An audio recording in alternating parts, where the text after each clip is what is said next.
الحمد لله نحمده ونستعينه ونستغفره ونؤمن به ونتوكل عليه ونعوذ بالله من شرور أنفسنا ومن سيئات أعمالنا من يهده الله فلا مضل له ومن يضلله فلا هادي له ونشهد أن لا إله إلا الله وحده لا شريك له ونشهد أن سيدنا ونبينا محمدًا عبده ورسوله صلى الله عليه وسلم. أما بعد، أعوذ بالله من الشيطان الرجيم. بسم الله الرحمن الرحيم. فضل الله المجاهدين على القاعدين أجرًا عظيما درجات منه مغفرة ورحمة وكان الله غفورا رحيما. اللہ سبحانہ و تعالی قرآن شریف میں ارشاد فرماتے ہیں کہ اللہ پاک نے مجاہدین فی سبیل اللہ کو فضیلت عطا فرمائی ہے ان لوگوں پر جو کہ جہاد سے بیٹھے ہوئے ہیں، جو جہاد میں شریک نہیں ہوئے. اور یہ فضیلت بھی بہت بڑی ہے، اجر عظیم. فضل اللہ المجاہدین علی القاعدین اجرا عظیما. اجرا عظیم اللہ پاک نے فرمایا کہ مجاہدین کی جو برتری ہے بیٹھے رہنے والوں پر، وہ اجر عظیم ہے. درجات منہ ومغفرۃ ورحمہ، اللہ کی طرف سے درجات، مرتبے اور مغفرت اور رحمت. تو اللہ سبحانہ و تعالی قرآن پاک میں ارشاد فرماتے ہیں کہ مجاہدین کا جو رتبہ ہے وہ بہت بڑا ہے، اور جو جہاد میں حصہ نہیں لے رہا وہ ان کے مرتبے کو پہنچنے کا تصور بھی نہیں کر سکتا. اتنا دونوں کے مرتبے میں فرق ہے.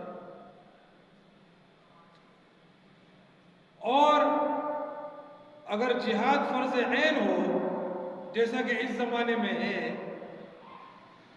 تو پھر تو بیٹھے رہنے والا گناہ کبیرہ کا مرتکب ہے. جیسا کہ ہم لوگ مرتکب ہیں گناہ کبیرہ کے کہ ہم پر جہاد فرض ہے لیکن نہیں کر رہے، تو اس صورت میں تو مجاہد کا اور غیر مجاہد کا کوئی مقابلہ ہی نہیں ہے. لیکن بالفرض اگر ایسی صورت نہ بھی ہو کہ آج کے زمانے کی جیسی صورت نہ ہو کہ اس وقت تو جہاد فرض عین ہے، بلکہ صورت جو ہے وہ خلفائے راشدین رضی اللہ تعالی عنہم کے زمانے کی طرح ہو کہ اسلامی خلافت قائم ہو چکی ہو اور مسلمان محفوظ ہوں اپنے علاقے میں اور ان پر حملہ نہ کیا گیا ہو اور مسلمان آگے بڑھ کر کفار پر حملہ کر رہے ہوں، تو ایسی صورت میں جہاد فرض کفایہ ہوتا ہے کہ مسلمانوں کی ایک جماعت جو اس کام کے لیے کافی ہو وہ اس میں لگی رہے تو باقی مسلمان بھی گنہگار نہیں ہوں گے. تو اس صورت میں بھی جو جہاد میں عملاً حصہ لینے والے ہیں ان کا درجہ بیٹھے رہنے والوں پر بہت بڑا ہوگا. ان کا مرتبہ پیچھے رہ جانے والوں سے بہت زیادہ اجر عظیم اور مرتبے جو ہے وہ ان سے اونچا ہوگا. لیکن قرآن شریف کی اس صراحت کے باوجود مسلمانوں کو غالباً جہاد سے دور کرنے کے لیے ایسی من گھڑت باتیں بنائی گئی اور پھیلائی گئی کہ مسلمان جو ہے وہ جہاد سے رک جائے. اسی میں سے ایک من گھڑت حدیث وہ ہے رجعنا من الجہاد الاصغر الى الجہاد الاکبر قالوا وما الجہاد الاکبر قال جہاد القلب.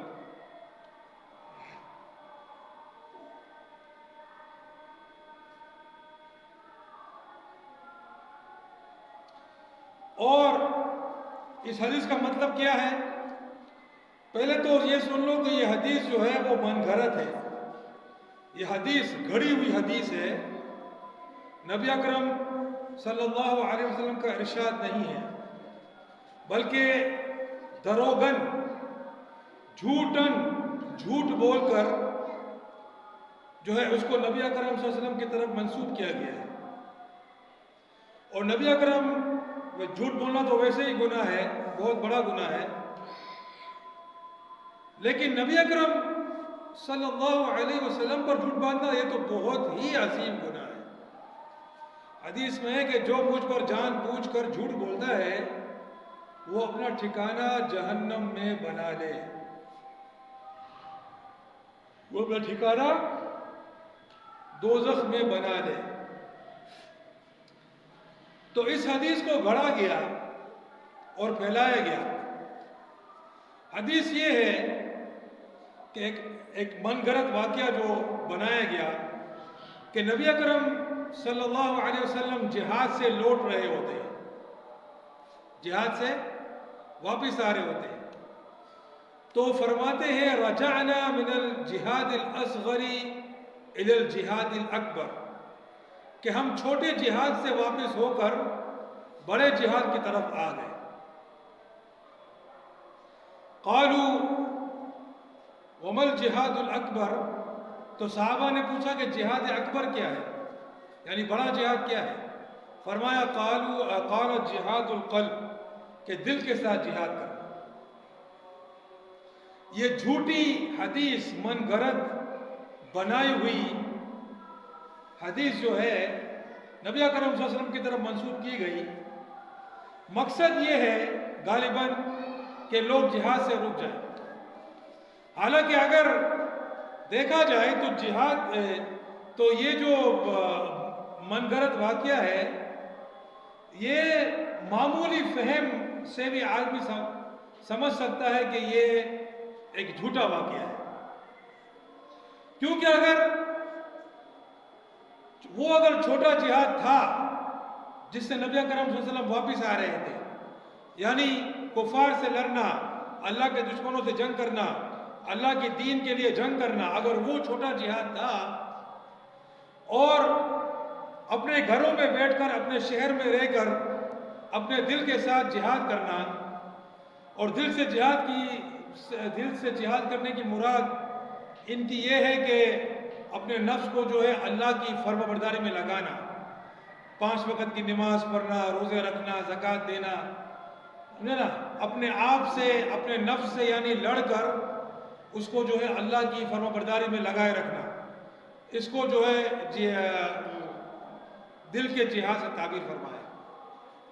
تو سوال یہ ہے کہ اگر وہ چھوٹا جہاد تھا اور یہ بڑا جہاد ہے تو نبی اکرم صلی اللہ علیہ وسلم کیوں وہاں پہ گئے؟ کیوں گئے پھر؟ بڑے جہاد کو چھوڑ کر چھوٹے جہاد کے لیے کیوں گئے؟ معمولی فہم سی بات ہے. اچھا، دوسری بات کہ اگر دل کا جہاد کرنا جس سے مراد ان کی یہ ہے کہ اپنے نفس کے خلاف جہاد کرنا اور نفس کو جو ہے اللہ کی فرما برداری میں لگائے رکھنا، تو جب آدمی جہاد پر جاتا ہے تو کیا وہ یہ جہاد نہیں کرتا ہے؟ کیا وہ اللہ کی فرما برداری میں نہیں لگا رہتا ہے؟ بلکہ اس وقت تو وہ زیادہ لگا ہوتا ہے. کیا وہ نماز نہیں پڑھے گا؟ کیا وہ روزے نہیں رکھے گا؟ کیا وہ دین پر نہیں چلے گا جب وہ جہاد کے لیے جا رہے ہیں؟ سب کچھ کرے گا تو پھر کیا فرق ہے؟ بلکہ وہاں پر تو وہ زیادہ کرے گا، 24 گھنٹے اسی میں لگا ہوگا، اپنے گھر کے اندر، اپنے شہر کے اندر 24 گھنٹے تو نہیں لگا ہوگا، ہاں اپنے گھر والوں کے ساتھ بھی ٹائم گزارے گا، اپنے روزگار کے لیے بھی نکلے گا اور کام بھی کرے گا، 24 گھنٹے جو ہے وہ مسجد میں تو نہیں ہوگا۔ ہاں یہ اور بات ہے کہ روزگار اور جو دیگر امور جو ہیں وہ بھی اگر اللہ سبحانہ و تعالی کی فرمانبرداری کے مطابق کیے جائیں تو وہ بھی ایک درجے کی عبادت ہے، لیکن وہ جو جائے گا وہ تو مستقل دین کے کام میں لگا ہوگا، تو اس میں جہاد زیادہ ہوگا یا اس میں جہاد زیادہ ہوگا؟ یعنی دل کے جہاد کی میں بات کر رہا ہوں، اپنے نفس کے خلاف جہاد کی بات کر رہا ہوں۔ اچھا، تیسری بات کہ جب نماز پڑھنا نفس کے خلاف جہاد کرنا ہے، روزہ رکھنا نفس کے خلاف جہاد کرنا ہے، تو جہاد میں جانا نفس کے خلاف کتنا بڑا جہاد ہوگا؟ وہ تو سب سے مشکل کام ہے۔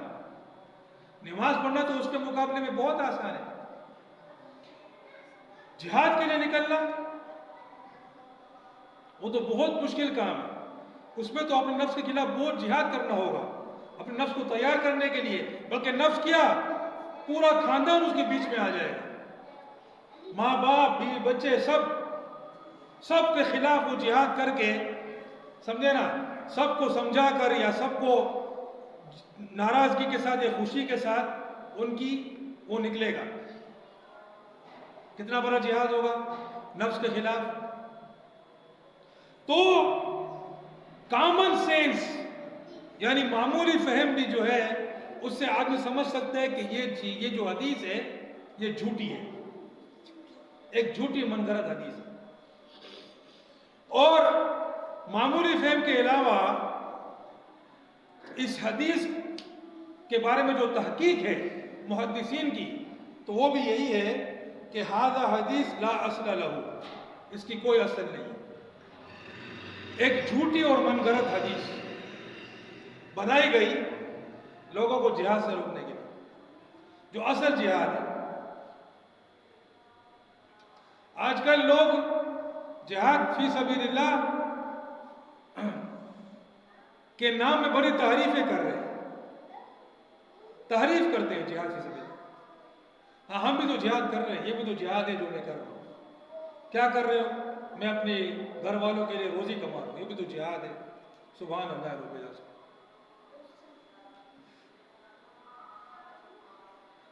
ڈاکٹر بولتا ہے یہ بھی تو میں بھی تو جہاد کر رہا ہوں، مریضوں کو علاج کر رہا ہوں، جہاد کر رہا ہوں۔ سب نے اپنے اپنے جہاد بنائے ہیں۔ جو اصل جہاد ہے وہ اللہ کے راستے میں جنگ کرنا ہے،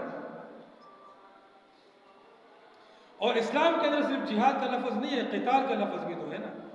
جہاد اور قتال دونوں ایک ہی حکم سے متعلق ہیں، مگر جہاد کے لفظ میں تعریف کرتے ہیں اور قتال کا لفظ کیا کرتے ہیں؟ وہ استعمال ہی نہیں کرتے۔ قرآن میں فرمایا کتب علیکم القتال، تم پر قتال فرض کیا گیا۔ اب قتال کے لفظ میں تو اپنی یہ ٹامک ٹویاں کر نہیں سکتے ہیں، تو وہ تو استعمال ہی نہیں کرتے، قتال کا لفظ استعمال ہی نہیں کرتے، کیونکہ قتال تو بالکل صاف لفظ ہے۔ قتال یعنی لڑائی، قتل و قتال لڑائی، سمجھے نا؟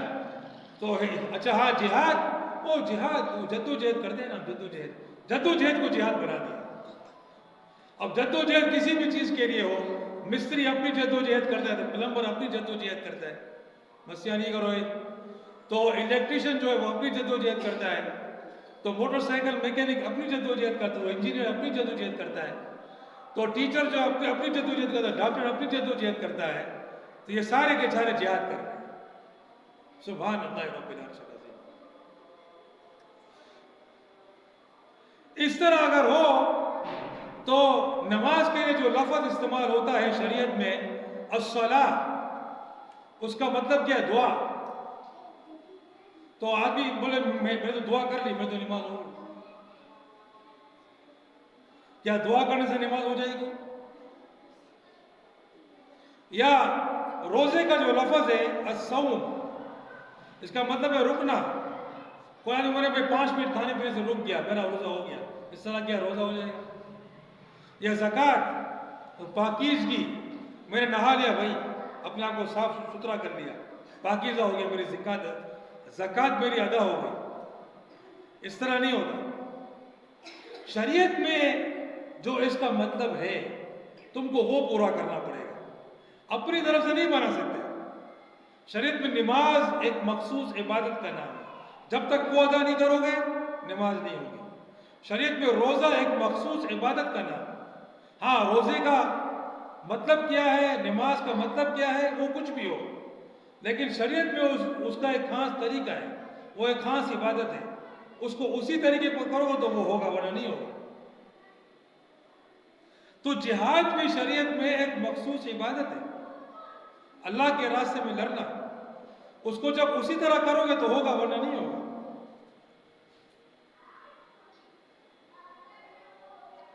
تو جہاد سے روکنے کے لیے ایسی من گھڑت حدیثیں بنائی گئی جن کا نبی اکرم علیہ السلام سے کوئی تعلق نہیں، جھوٹن نبی صلی اللہ علیہ وسلم کی طرف منسوب کی گئی کہ ہم جو ہے وہ چھوٹے جہاد سے آ رہے ہیں بڑے جہاد کی طرف. سوال یہ کہ نبی صلی اللہ علیہ وسلم کیوں گئے چھوٹے جہاد کے لیے، جب بڑا جہاد یہی ہے کہ اپنے شہر میں رہو اور نماز پڑھو، زکوٰۃ دو، بس جہاد پہ نہیں جاؤ، تو پھر کیوں گئے چھوٹے جہاد کے لیے؟ اور جب وہاں گئے تو وہاں نمازیں نہیں پڑھی. سوال یہ ہے، وہاں پر بھی تو وہی کام کیے دین کے، بلکہ وہاں پر تو زیادہ کیے. تو اس قسم کی من گھڑت چیزیں جو ہیں وہ بنائی گئی، مقصد یہ ہے کہ لوگوں کو جہاد سے روک دیا جائے. اس قسم کی ایک اور حدیث جو تعلیموں میں بیان کی جاتی ہے کہ 2 صحابی ہوتے ہیں اور دونوں غالباً ایک ساتھ مسلمان ہوتے ہیں. تو دونوں صحابی جو ہیں وہ دین اسلام میں لگے ہوتے ہیں اور جہاد کے لیے بھی نکلتے ہیں. تو ان میں سے ایک صحابی جو ہے ایک جہاد میں شہید ہو جاتا ہے،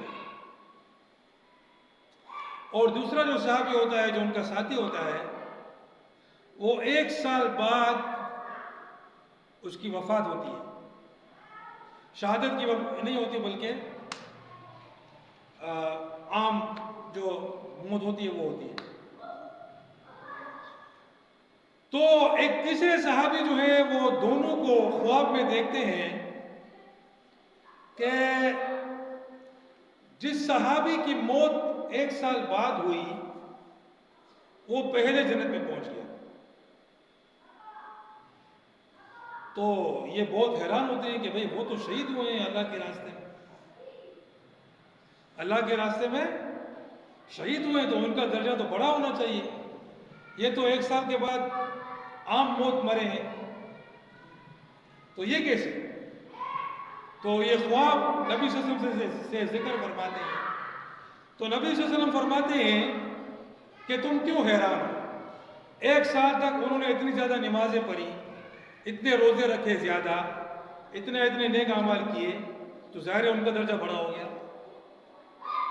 یہ تعلیم کے اندر یہ حدیث بیان کی جاتی ہے. پہلے تو یہ سمجھو کہ یہ حدیث بھی کمزور ہے، یہ حدیث بھی کمزور حدیث ہے، پوری طرح ثابت نہیں ہے کہ نبی اکرم علیہ السلام نے سے یہ مروی ہو، یہ پوری طرح ثابت نہیں ہے. دوسری بات سمجھو کہ اللہ پاک تو فرماتے ہیں فضل اللہ المجاہدین علی القاعدین اجرا عظیما، کہ ہم نے مجاہدین کو پیچھے رہ جانے والوں، بیٹھے رہنے والوں پر اجر عظیم کی فضیلت عطا کی ہے. یہ تو قرآن میں ہے، درجات منہ و مغفرت و رحمت، مرتبے اللہ کی طرف سے اور مغفرت اور رحمت. تو قرآن تو صاف فرما رہا ہے کہ جو جہاد کرنے والا ہے اس کا درجہ بہت بڑا ہے.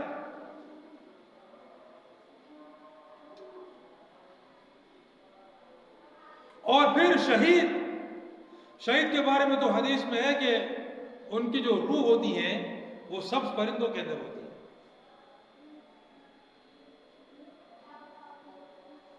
جو عرش کے نیچے قنادیل لٹکے ہوئے ہیں اس کے اندر وہ رہتی ہیں اور پھر اس سے نکلتی ہیں جنت میں جاتی ہیں، جہاں چاہے چڑھتی پھرتی ہیں، پھر واپس آ جاتی ہیں.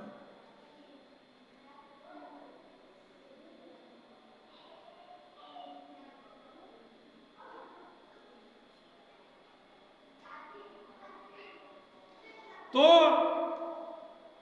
اتنی ساری چیزوں کے باوجود یہ حدیث اس طرح کہ جو شہید ہوا ہے وہ بعد میں جنت میں گئے، حالانکہ شہید تو فوراً جنت میں پہنچتا ہے.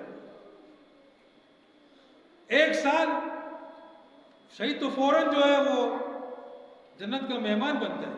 اس کی روح یعنی کہ اس کا جسم تو جہاں پر بھی ہو، وہ تو جب اللہ پاک قیامت کے دن زندہ کرے گا دوبارہ، روح دوبارہ واپس اس کے اندر آئے گی نا.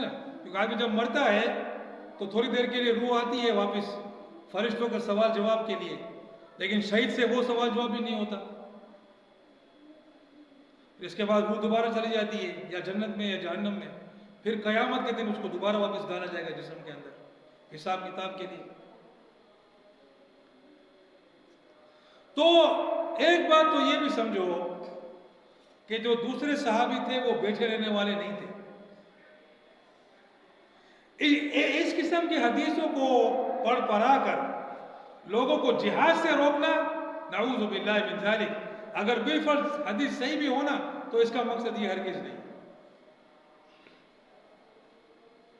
قرآن صاحب کہہ رہا ہے کہ جو جہاد نہیں کرتا، جو جہاد کرتا ہے، جو وہ جہاد نہ کرنے والے پر اس کی بہت فضیلت ہے، اجر عظیم کی فضیلت ہے. مگر اس حدیث کے اندر جو دوسرے صحابی تھے جن کا 1 سال کے بعد انتقال ہوا، وہ جہاد نہ کرنے والے نہیں تھے، وہ بیٹھے رہنے والے نہیں تھے، وہ بھی مستقل جہاد میں لگے ہوئے تھے. وہ بھی جہاد میں جا رہے تھے مگر شہید نہیں ہوئے. جہاد میں تو وہ بھی جا رہے تھے، تمام صحابہ کرام مجاہدین تھے، اللہ کے راستے میں جہاد کرتے تھے، اللہ کے راستے میں تلواریں چلاتے تھے، نیزے چلاتے تھے، اللہ کے راستے میں تیر چلاتے تھے، اللہ کے راستے میں اللہ کے دشمنوں کا مقابلہ کرتے تھے.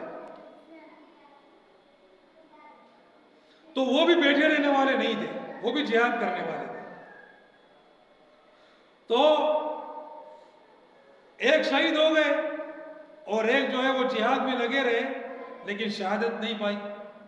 اور حدیث میں ہے کہ جو شہادت کی تمنا کرتا ہے، شہادت کی تمنا کرتا ہے تو اس کو شہید کا درجہ مل جاتا ہے اگرچہ کہ وہ شہید نہ ہو. تو ظاہر ہے جب وہ جہاد کر رہے ہیں تو شہادت کی تمنا ہے، تب تو جہاد کر رہے ہیں نا. تو ان کے اندر بھی شہادت کی تمنا موجود ہے، جہاد میں لگے بھی ہوئے ہیں. یہ نہیں کہ صرف زبانی تمنا نہیں، سچی تمنا. کیونکہ سچی تمنا جس کو ہوگی وہی جہاد کرے گا. یہ پانی بند کر دو، موٹر بریکر بند کر دو، ادھر سے نہیں، یہاں سے. ہاں کھولو اس کو، کھینچو باہر کھینچو. اب یہ ڈنڈی پڑی ہوئی ہے، ڈنڈی ہٹاؤ، ہاں اس کو نیچے گرا دو بس.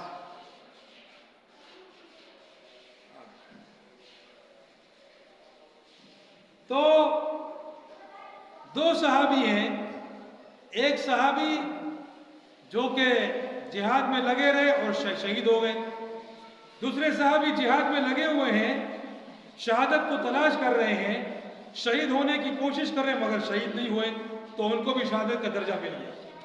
کہ حدیث میں ہے کہ اس کو بھی مل جاتا ہے. تو اب اگر اس طرح ہم سوچیں تو پھر ظاہر ہے جو بعد میں مرے ان کے اعمال زیادہ، 1 سال جہاد میں انہوں نے زیادہ کیا، 1 سال نمازیں بھی زیادہ پڑھی، سمجھے. تو اس طرح اگر وہ فضیلت میں آگے ہو گئے ہو سکتا ہے. اس حدیث کو پڑھ کر یہ مقصد نہیں ہے کہ تم گھر میں بیٹھ جاؤ.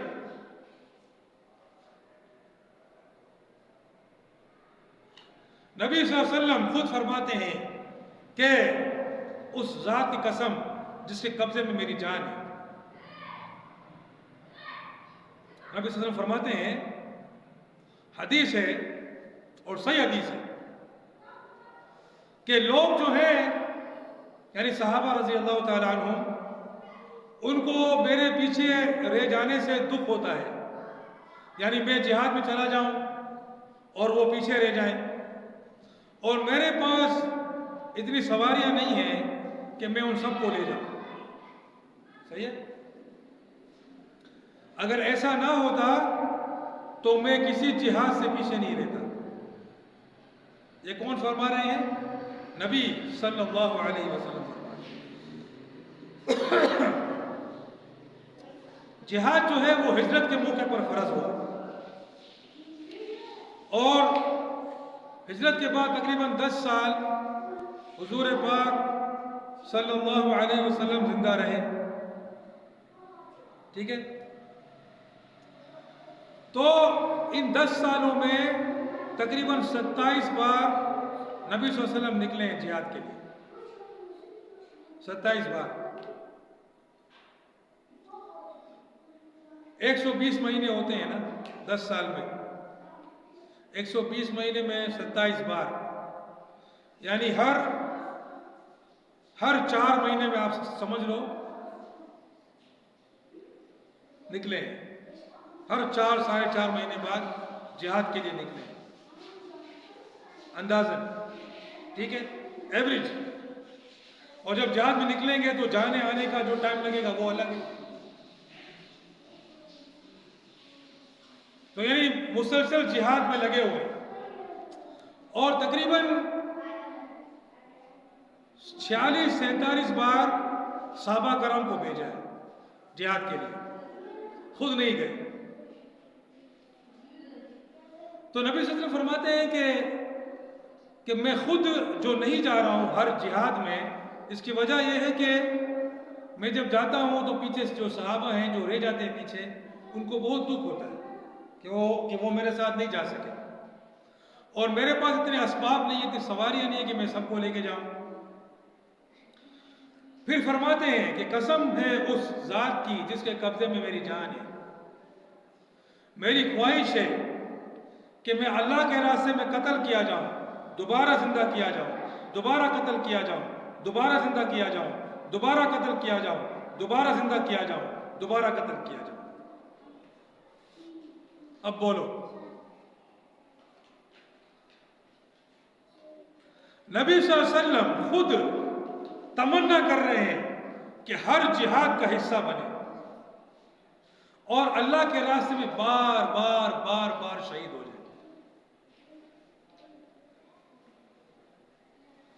تو اگر یہ حدیث بالفرض سچی بھی ہوتی، یہ 2 صحابی والی اگر بالفرض ثابت ہو تو اس کا مطلب یہ ہرگز نہیں ہے کہ جہاد سے پیچھے رہ جاؤ. ورنہ نبی صلی اللہ علیہ وسلم کبھی اس طرح تمنا فرماتے کہ میں ہر جہاد میں نکلنا چاہتا ہوں اور بار شہید ہونا چاہتا ہوں. یہ ان لوگوں کی بات ہے جو سب کے سب جہاد میں لگے ہوئے تھے.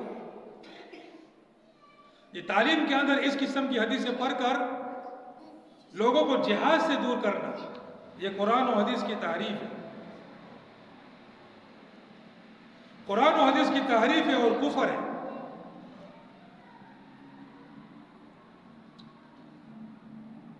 اور اس قسم کی حدیثیں پڑھ کر کہ ہم جو ہے چھوٹے جہاد سے بڑے جہاد کی طرف آ گئے، جس کی کوئی اصل نہیں ہے، جو من گھڑت حدیث ہے. اس قسم کی حدیثیں پڑھ کر لوگوں کو جہاد سے دور کرنا، اتنے بڑے عمل سے جس کے بارے میں نبی صلی اللہ علیہ وسلم فرماتے ہیں کہ میری خواہش ہے کہ ہر جہاد میں نکلوں، کسی بھی غزوے سے میں پیچھا نہ رہا.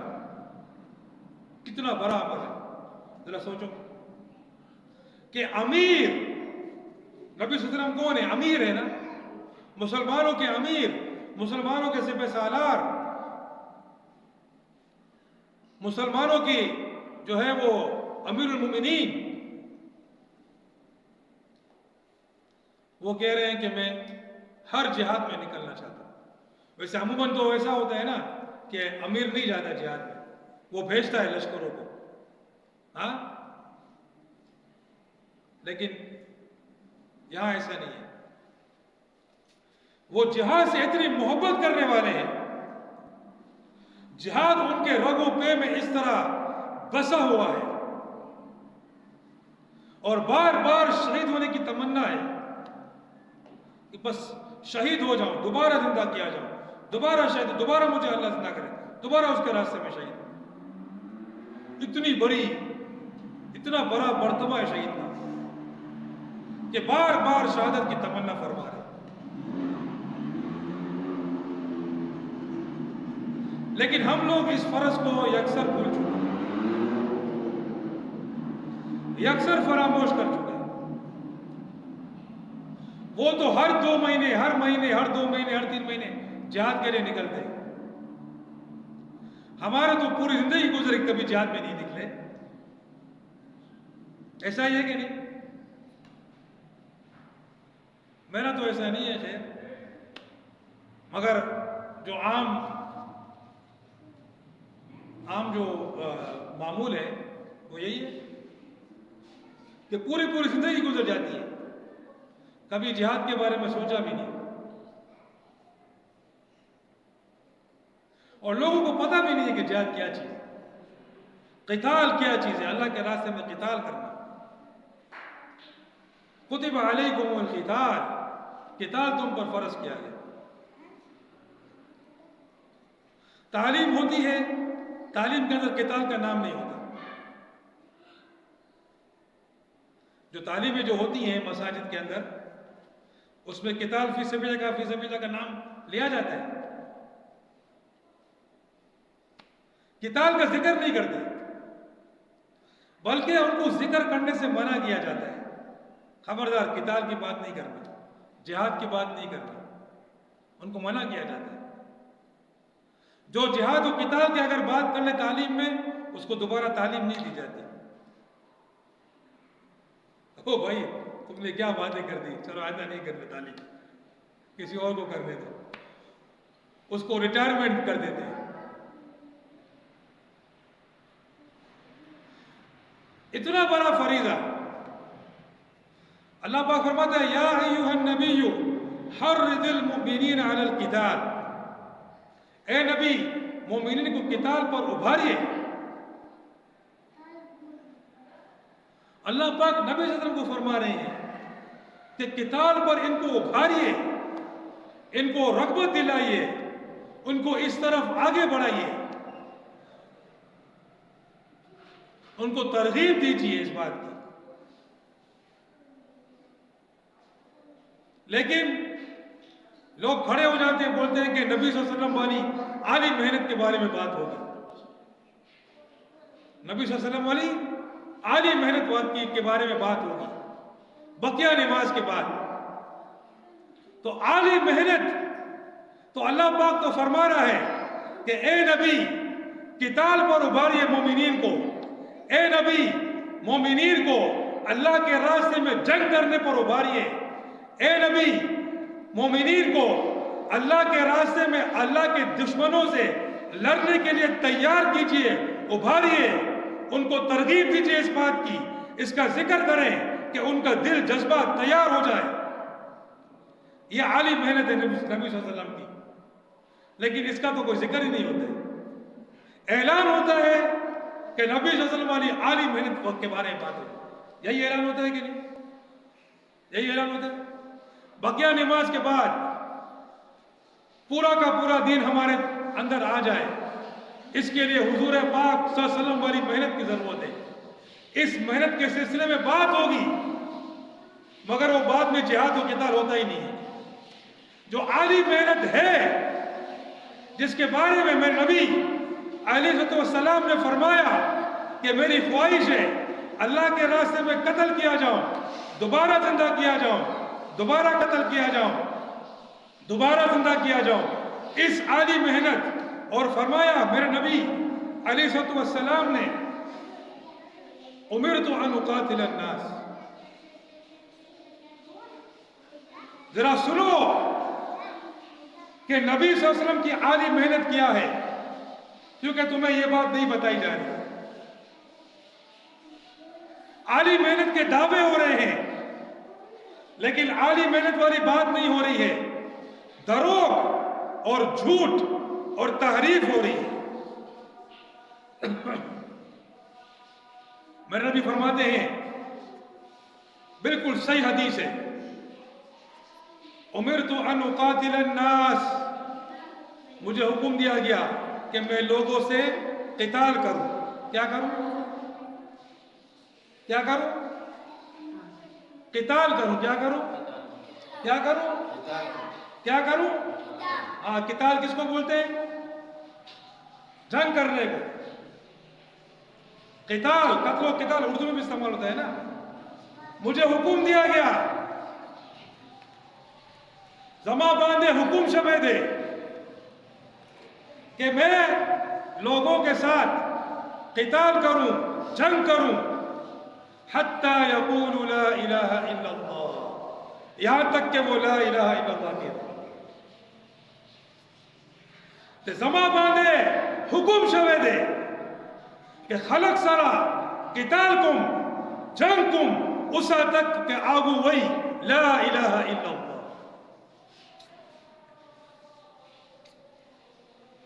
جب تک کہ وہ لا الہ الا اللہ نہ کہہ دیں، میں لوگوں کے ساتھ جنگ کروں۔ وَيُقِيمُ الصَّلَاةَ، اور نماز قائم کرے، وَيُؤْتُ الزَّكَاةَ، اور زکوٰۃ ادا کرے۔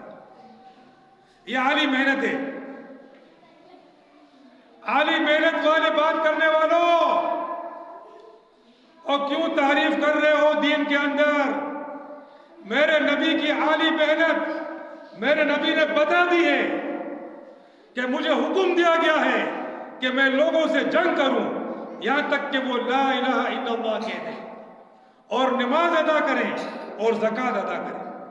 اللہ اکبر، یہ عالی محنت ہے۔ مگر اس بارے میں کوئی بات نہیں، یکسر فراموش کر دیا گیا۔ ابھی الیکشن کا دور گزرا، الیکشن کا دور گزرتا ہے، حالانکہ علماء نے فرما دیا کہ جمہوریت کفر ہے، جمہوریت کفر دے۔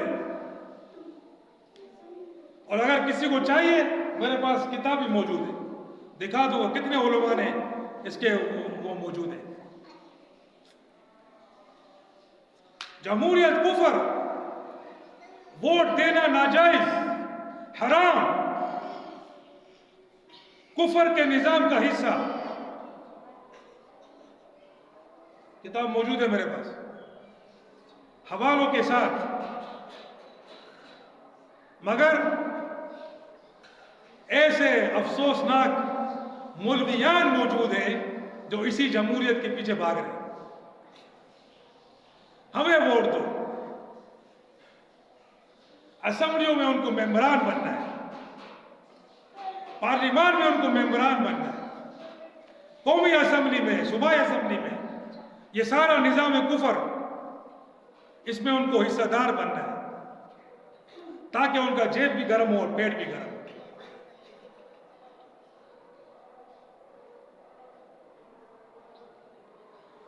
اور یہ اسی کو کہتے ہیں کہ یہی جو ہے وہ نبی صلی اللہ علیہ وسلم والی محنت ہے۔ وہ جو پرچم جو کالی سفید پٹیوں والا ہے، بعض لوگ اس کو بولتے ہیں نعوذ باللہ پرچم نبوی ہے، نعوذ باللہ من ذالک، توبہ استغفر اللہ العظیم۔ حضور پاک صلی اللہ علیہ وسلم کی شان میں گستاخی کرتے ہیں، اپنے جمہوری انگریز پرچم، انگریز نظام کے پرچم کو نبی صلی اللہ علیہ وسلم کا پرچم کہتے ہو؟ لا حول ولا قوت الا باللہ۔ نبی صلی اللہ علیہ وسلم کا پرچم تو جہاد کا پرچم ہے، وہ جہاد کے میدانوں میں ہوتا تھا وہ پرچم، اور جب صحابہ کرام اس پرچم کو پکڑتے ہیں تو ایک صحابی کا دائیں ہاتھ کاٹا جاتا ہے، وہ بائیں ہاتھ میں اس کو پکڑ لیتے ہیں، ان کا بائیں ہاتھ کاٹا جاتا ہے، وہ اس کو یوں چمٹا کے پکڑ لیتے ہیں۔ یہ ہے پرچم نبوی صلی اللہ علیہ وسلم۔ یہ نہیں ہے کہ تم اس کو گاڑیوں میں لگا کر اسمبلی کے ممبران بن کر پلاٹوں کی خرید و فروخت کر کے تم جو ہے وہ فقیروں سے جو ہے وہ امیروں کہ اس میں لسٹ میں آ جاؤ. اس کو تم پرچم نبوی کہتے ہو. لا حول ولا قوت الا باللہ. پرچم نبوی تو وہ ہے جو میدان کارزار میں اٹھتا ہے جب بموں کی بارش ہوتی ہے، جہاں تیروں کی بارش ہوتی ہے، جہاں پر صحابہ کرام اور نبی صلی اللہ علیہ وسلم کے جانباز، اللہ کے جانباز اس کو پکڑ کے رکھتے ہیں، چاہے ان کا ہاتھ کٹ جائے، سیدھا ہاتھ کٹ جائے، الٹا ہاتھ کٹ جائے، یوں پکڑ لیا، پھر شہید ہو گئے، پھر دوسرے صحابی نے اٹھا لیا اور وہ بھی پکڑ کر جان بازی کے لیے تیار ہو گئے. اور نبی صلی اللہ علیہ وسلم فرماتے ہیں کہ جعفر رضی اللہ تعالی عنہ کے دونوں ہاتھ کٹ گئے، اللہ پاک نے اس کے بدلے میں 2 پر عطا کیے اس کو، وہ جنت میں جہاں چاہے اڑتا ہے. جعفر تیار بن گیا. جعفر رضی اللہ عنہ کو کیوں تیار بولتے ہیں؟ اسی لیے ان کو تیار بولتے ہیں کہ اللہ پاک نے ان کو ان کے ہاتھوں کے عوض میں پر عطا کیے، اس پر کے ساتھ وہ جہاں چاہے اڑتے ہیں. یہ ہے پرچم نبوی. یہ نہیں ہے پرچم نبوی کہ اس کو تم نعوذ باللہ من ذالک جمہوری انگریزی کافر اسمبلیوں کو تم اس سے تار بن جاؤ.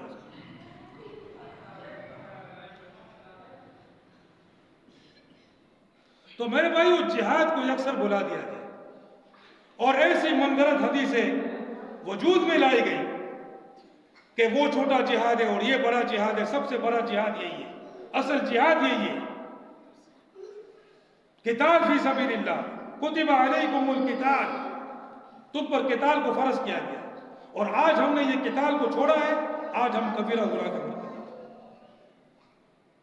چاہے ہم جتنی نمازیں پڑھیں، 5 وقت کے نمازی ہوں، روزے دار ہوں، تہجد گزار ہوں، زکوٰۃ گزار ہوں، صدقات گزار ہوں، حاجی ہوں، اور جو ہے وہ اس کے علاوہ بھی ہر چیز میں، کاروبار میں، شادی بیاہ میں، ہر چیز میں سنت پر چلنے والے ہوں، لیکن ہم نے قتال نہیں کیا، ہم فاسق و فاجر اور کبیرہ گناہ کے مرتکب. یہ ہم پر فرض ہے. کتب علیکم القتال قرآن کے اندر موجود ہے، تم پر قتال فرض کیا گیا. یہ ان لوگوں کی بات کر رہا ہوں جو قتال کو مانتے ہیں. باقی جو نہیں مانتے، یہ جو الٹی سیدھی جو تحریفیں کرتے ہیں کہ یہ قتال کا وقت نہیں ہے. وہ ان کا جو بڑا ایک مشہور بزرگ ہے، ابھی تو اس کو بھی آؤٹ کاسٹ کر دیا ہے. پہلے تو بڑا مشہور تھا، ان کا دل دادا تھا، ان کا جو ہے وہ دل ربا تھا. ابھی اس کو تھوڑا سائڈ میں کر دیا ہے. آپ سب اس کو جانتے ہو. کیا بولتا ہے کہ یہ زمانہ جہاد کا نہیں ہے، ہمیں بنی اسرائیل کے زمانے میں جانا پڑے گا. بنی اسرائیل کے زمانے میں جانا پڑے گا ہمیں. لا حول ولا قوت الا باللہ. تم اس بنی اسرائیل کے زمانے کی بات کر رہے ہو جنہوں نے گائے کی پوجا کی تھی، گوسانے کی. لا حول ولا قوت الا باللہ. یہ زمانہ جہاد کا نہیں ہے. توبہ استغفر اللہ العظیم. کوئی بولے یہ زمانہ نماز کا نہیں. ایسے بندے بھی ہیں. امریکہ کے اندر ایک آدمی تھا، وہ بولتا ہے یار میں بڑا لوجیکل آدمی ہوں. لا حول ولا قوت الا باللہ. ابھی دیکھو نا یار، ابھی ٹائم کم ہوتا ہے اتنا. ابھی مصروف زندگی، 5 وقت کی نماز کیسے پڑھے گا؟ بس میں خیرات دیتا ہوں، بس آدمی خیرات کرے. 5 وقت کی نماز کا ٹائم کس کے پاس ہو رہا ہے؟ لا حول ولا قوت الا باللہ. اب اس کے نزدیک یہ نماز کا زمانہ نہیں ہے. توبہ استغفر اللہ العظیم. یہ کفر ہے اس طرح کہنا کہ یہ نماز کا زمانہ نہیں ہے، یا روزے کا زمانہ نہیں ہے، یا جہاد کا زمانہ نہیں ہے. یہ شریعت تا قیامت ہے اور اس کا ہر حکم تا قیامت تک کے لیے ہے. جس طرح نماز فرض ہے، اسی طرح روزہ فرض ہے، اس طرح زکوٰۃ فرض ہے، اس طرح حج فرض ہے، اس طرح جہاد فی سبیل اللہ فرض ہے، اس طرح قتال فی سبیل اللہ فرض ہے. تو میرے بھائیوں، یہ جو حدیث میں نے بیان کی، یہ من گھڑت حدیث ہے. کبھی اس کو سنو فوراً بولو بھائی یہ جھوٹی حدیث ہے کہ نبی صلی اللہ علیہ وسلم جہاد سے واپس آ رہے ہیں اور کہہ رہے ہیں کہ ہم چھوٹے جہاد سے بڑے جہاد کی طرف واپس آ رہے ہیں. بھائی چھوٹے جہاد میں گئے کیوں گئے؟ یہ مجھے بتاؤ نا. وہ چھوٹا جہاد جہاں پر زندگی موت کی کشمکش ہے اور یہاں بیٹھے بیٹھے جو ہے پیپسی پی رہے ہو، اور یہ بڑا جہاد ہے. لا حول ولا قوت الا باللہ. توبہ استغفر اللہ. اجتماعات ہوتے ہیں وہاں پر جہاد کا نام نہیں لیا جاتا، اور باتیں بڑی بڑی کہ ہم جو ہے وہ 3,000 جماعتیں بھیج رہے ہیں. اور کون سی جماعت بھیج رہے ہو تم؟ وہ جو جا کر لوگوں سے بھیک مانگے کہ آؤ نماز کے لیے، یا مار کھا کے واپس آئے گی بریلیوں کے ہاتھوں. جہاد کے لیے ایک جماعت تم نے نہیں بھیجی ہے، نہ اس کا نام لیتے ہو. یہ ہے ہمارے نبی صلی اللہ علیہ وسلم کی عالی محنت کہ اللہ کے راستے میں لڑنا، اللہ کے دشمنوں سے، چاہے وہ مسلمان کی شکل میں کیوں نہ ہو، تاکہ اللہ کا قانون اللہ کی زمین پر نافذ ہو جائے.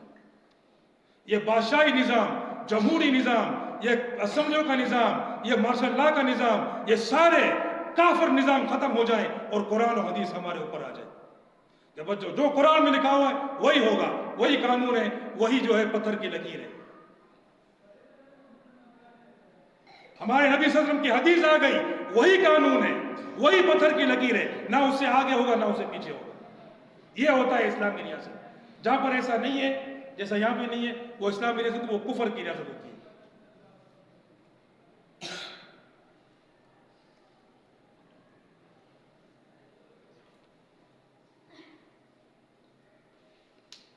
مختصر ٹائم ہے. اب دیکھو غازہ کے اندر کیا، پورے غازہ کو تباہ کر دیا، پورا تباہ و برباد کر دیا. 14 لاکھ لوگ جو ہیں وہ بارڈر کے پاس، مصر کے پاس ہے، اور وہ مصر بھی، وہ بھی شیطانوں کا باپ، اور اس نے اپنا بارڈر نہ کوئی، مراکش سے لے کر یہ ملیشیا تک یہ سارے منافقین، ایک فوجی کسی نے نہیں بھیجا وہاں.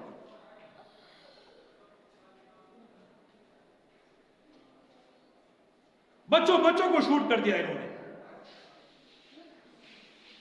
تباہ و برباد کر دیا. عورتیں، بچے پورے شہید پہ شہید. کوئی کسی کا پاؤں کٹ گیا، تو کسی کا ہاتھ کٹ گیا، تو کوئی لنگڑا ہو گیا، تو کوئی لولا ہو گیا.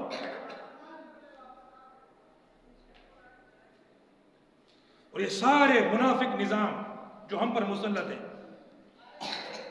ایسے ہی تماش بین بیٹھے ہوئے. تو کافروں کو غیرت ہے کہ نہیں کہ ان کے 1000 بندے مارے تو پورا شہر تباہ کر دیا انہوں نے، اور ہم تو ایک نمبر کے بے غیرت ہیں. ایک نمبر کے ہم لوگ بے غیرت اور بے شرم لوگ ہیں. ہمارے لاکھوں بڑھ جاتے ہیں، ہمیں پھر بھی بس صبح اپنے کام پہ جانا ہے، شام کو آگے سو جانا ہے. ان کا دیکھو، ان کا 5 بندے مارتے ہو تو وہ پورا جو ہے وہ تے بالا کر دیتے ہیں.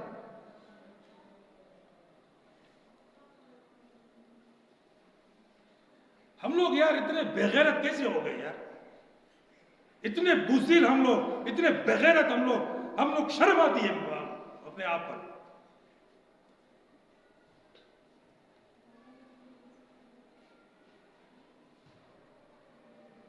ہمارے اپنے نظام کے خلاف ہم کو جہاد کرنے پڑیں گے تاکہ یہ نظام ہمارے ہاتھ میں ہو، ہماری فوج ہمارے ہاتھ میں ہو. پھر وہ اسلامی فوج ہوگی، وہ پھر انگریزوں کی غلام فوج نہیں ہوگی. اسلام کے ہاتھ میں ہونا چاہیے. پھر جو ہے کافر کی طاقت نہیں ہوگی کہ کسی مسلمان کو چیر بھی سکے. ابھی تو پتہ ہے کہ یہ مسلمان، یہ تو بے حیا لوگ ہیں. ان کی عورتیں بھی ہم اٹھا لیں گے نا تو بھی یہ چپ چاپ بیٹھے رہیں گے. ان سے بڑا بے غیرت کوئی ہے ہی نہیں. ہم لوگوں نے اسلام کے نام کو بدنام کر دیا ہے. حالانکہ اسلام تو بلند ہے، ہم لوگ بے غیرت ہیں. اسلام تو غیرت مند ہے.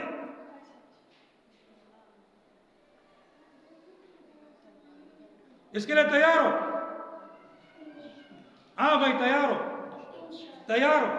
اس کے لیے جہاد کے مذاکرے کرو، لوگوں کو جہاد کی تعلیم دو، آپس میں جہاد کے لوگوں کو ترغیب دو، سمجھاؤ کہ یہ کام ہم کو کرنا ہم پر فرض ہے. بھلے تم نمازیں پڑھ لو مگر جہاد نہیں کرو گے. نماز تو بے شک فرض ہے، وہ تو پڑھنی ہی ہے، مگر میں بولوں اگر نماز پڑھ بھی لو، روزے رکھ بھی لو، زکوٰۃ دے دو، حج کر لو، ہر چیز میں حلال حرام کو دیکھ لو، مگر پھر بھی جہاد نہیں کرو گے، پھر بھی اللہ کے یہاں مقبول نہیں ہوگا. اللہ کی طرف سے تم پر ذلت ہم پر مسلط رہے گی جس سے آج ہم پر مسلط ہے. یہ بات یاد رکھو میرے بھائی، اس کام کو زندہ کرنا ہے. اللہ پاک ہمیں زندہ کرنے کی توفیق عطا فرمائے. وآخر دعوانا الحمد للہ.